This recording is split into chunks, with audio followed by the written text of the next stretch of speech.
Hello everyone, how are you doing? This is MD Tech here with another quick tutorial. In today's tutorial, I'm going to show you guys how to resolve if the Microsoft hosted network virtual adapter is not visible or is missing from your device manager settings. So this should hopefully be a pretty straightforward process here, guys, and without further ado, let's go ahead and jump straight into it. So first thing I recommend doing would be to open up the search icon, type in device manager. Best result should come back with device manager. Go ahead and open that up.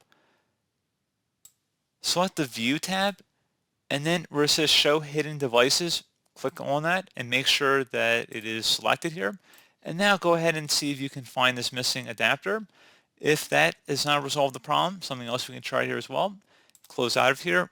If you've tried that and you're still having an issue, something else you can try here as well would be to open up the search menu, type in Troubleshoot. Best result should come back with Troubleshoot settings. Go ahead and open that up.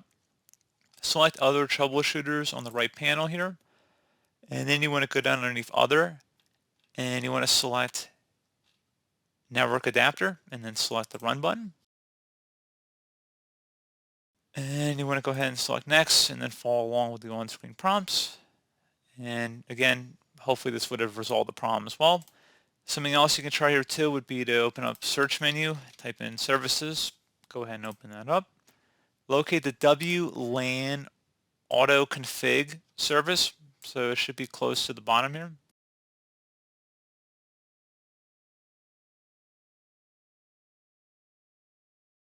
And double click on it. Make sure service status is started, so go ahead and select the start button and make sure startup type is set to automatic and then select apply and OK. And that should be about it.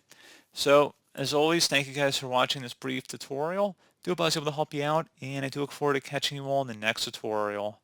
Goodbye.